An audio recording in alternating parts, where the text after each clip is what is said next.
Europe's dominant footballing side from the mid-1970s until 1990, before a period of serial underachievement in the first years of the Premier League. Liverpool Football Club are, of course, now Premier League champions, winning the 2019-20 Premier League season in style, becoming the side to win the league, to have it wrapped up at the earliest point in history with 7 games to play, and Champions League winners as recently as 2019. It is no doubt that Jurgen Klopp has done a phenomenal job since he was appointed manager of Liverpool in 2015. However, in order to properly analyse the success that Liverpool have achieved in recent years and how they have once again cemented themselves as England's dominant football team, we have to look at the superb job that Liverpool's sporting director Michael Edwards has done, and that's exactly what we're going to do in today's video. Don't forget, before we get started, to smash a like on the video, share the content around, subscribe if you're new, and of course subscribe to our socials as well. We are on Instagram, Twitter, Facebook and TikTok.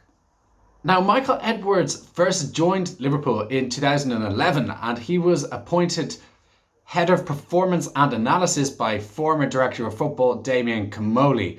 He then held various other jobs, including Technical Director, before becoming Sporting Director in charge of all of Liverpool's transfers in 2016. Now, it is important to note that Jurgen Klopp does have the first and final say in regards to who Liverpool signs, but all of the work that's done in between is headed up by Edwards and his team. Whereas Edwards clashed with Klopp's predecessor Brendan Rodgers, there were notable deals which Rodgers wanted done, including Wilfried Bony and Ashley Williams, whereas he wasn't keen on Roberto Firmino. Now, if we look at those players, of course, Wilfried Bony's career has plummeted since he left Manchester City, whereas Firmino has become one of the most important players in Liverpool's side, and for a lot of Liverpool's fans, they're key man, really even superior to the likes of Mohamed Salah, Sadio Mane and Virgil van Dijk. Klopp, however, embraced Edwards' style, and their good relationship helps a lot. They famously get on very well, and Klopp trusts Edwards fully in his approach, which is very much based on data and analytics. In terms of successful incomings under Edwards' tenure, we can look at the likes of Sadio Mane, signed for £34 million from Southampton, who has gone on to become a £100 million player. I mean, for sure, that's the price you would have to pay if you wanted to take him away from Liverpool. Mohamed Salah, signed for £36 million from Roma, again, a £100 million player. These were two players who were very good, but they were not yet world class. And what Klopp has done extremely well is have faith in the players that Edwards wants to bring in, and to then use his coaching ability and his setup to transform these players into world-class operators. We can also look at the likes of Andrew Robertson, signed for just £8 million from relegated Hull City. Jorginho Wijnaldum, signed from relegated Newcastle United for £22 million. Both of these men have become key players for Liverpool, starting almost week in, week out, certainly week in, week out in the case of Robertson. And in addition, he has signed 3 ready-made superstars: Fabinho from Monaco for £39 million, Virgil van Dijk from Southampton for £75 million, at that time a record for a defender, and of course Alisson Becker for £68 million from Roma. Now, although Edwards is famous for being able to get deals done for Liverpool and for being able to convince players and their agents that Liverpool is the right destination for them, it's perhaps his deals with Liverpool's outgoings, the way they sell players, that is most impressive. Recently, Liverpool have sold young defender Ki-Jana Hoover to Wolverhampton Wanderers for a fee of £13.5 million. This is despite him never having played a game for Liverpool. Liverpool sold young Ovi Ejaria for £3 million to Reading earlier this year. He was signed for free in 2014. They sold Danny Ings to Southampton for £20 million in 2019. And They sold midfielder Ryan Kent to Rangers in 2019 for £7.5 million, and defender Andre Wisdom to Derby County for £4.5 million in 2017. The latter two were academy products. Now, what these players have in common, aside from generating income that meets or supersedes their market value, is that they had all been successful on loan. And Edwards is particularly careful in the clubs that Liverpool send their players on loan to, that gives them the opportunity to play week in, week out in a style that suits the players, and which then either results in them being able to come back and play in the first team, or that their value is maximized, or indeed their value is more than what they're actually worth, and that he's then able to sell them to interested clubs for above or at market value. Dominic Solanke famously sold to Bournemouth for £19 million in 2019. Danny Ward to Leicester City, £12.5 million in 2018. Jordan Ibe, £15 million to Bournemouth in 2016. Kevin Stewart, £8 million to Hull City in 2018. These are all players who had not been successful on loan, but who Edwards had been able to get the absolute most of their value. We can look at also at Christian Benteke, sold to Crystal Palace for £32 million in 2016, the exact same fee that Liverpool had paid the previous summer to sign him from Aston Villa. Or Mamadou Sakho, sold to Crystal Palace for £26 million, £8 million more than what they paid Paris Saint-Germain for him.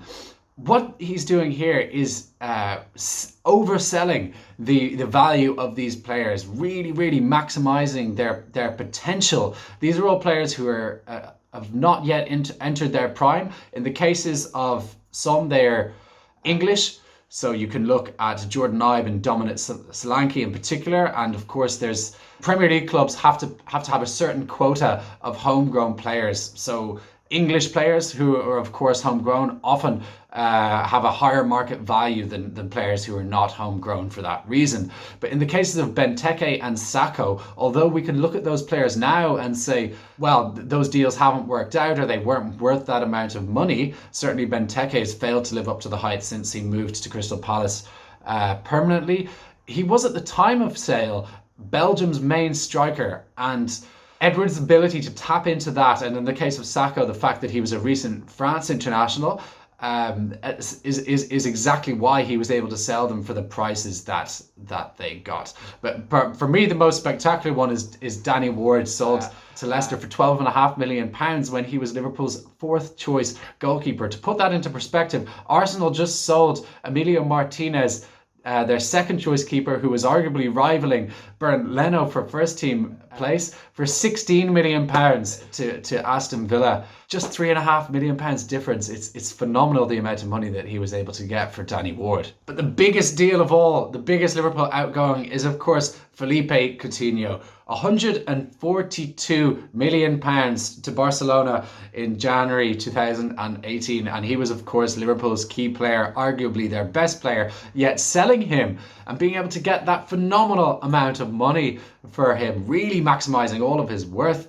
He is of course a quality player, but it's very debatable as to whether if he was ever worth £142 million, meant that Liverpool could go and immediately reinvest that money in signing Virgil van Dijk and Alisson Becker, and in doing so transformed their defence into the solid, ultra solid defence that we know it as today. Whereas rival clubs often let their best young talent go for low fees or sell them before they enter their prime. We could think of Arsenal selling Serge Gnabry for £4.5 million to Werder Bremen. Chelsea letting Romelu Lukaku, Mohamed Salah and Kevin De Bruyne go, all to then return to the Premier League to rival clubs and to go on to win silverware at those clubs. Manchester City let Jadon Sancho go to Borussia Dortmund for £8 million, only for him to now be linked with a £100 million plus move back to the Premier League to rivals Manchester United. Liverpool do not let their young players go and then come back to haunt them. They either sell players who perhaps aren't up to scratch and really get the most out of them, or in the case of the likes of Trent Alexander-Arnold, they promote them into the first team, they play them, they have faith in them, and they turn them into first class players. As I mentioned previously, data and analytics are at the centre of Liverpool's approach to everything, not only transfers, but how the entire club works.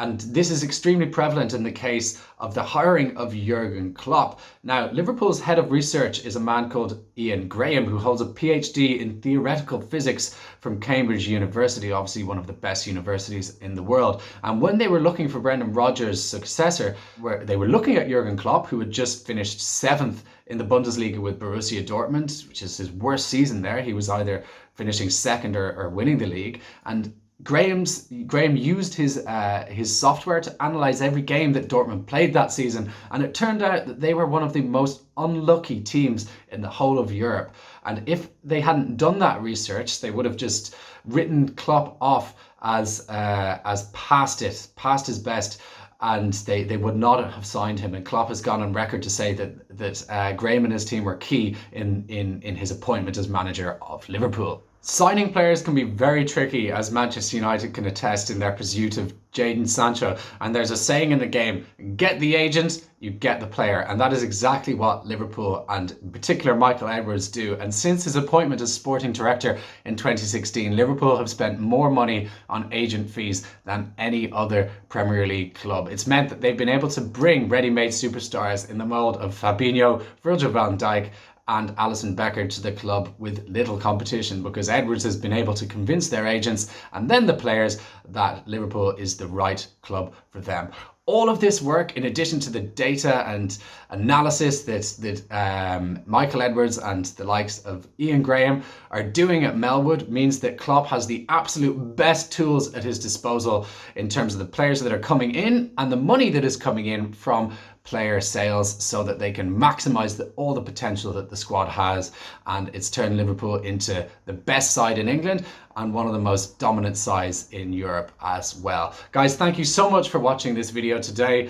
I'll be back next week, and of course don't forget to smash a like on the video, share the content around, and subscribe to the channel and our socials. Thanks very much, guys, and have a great day.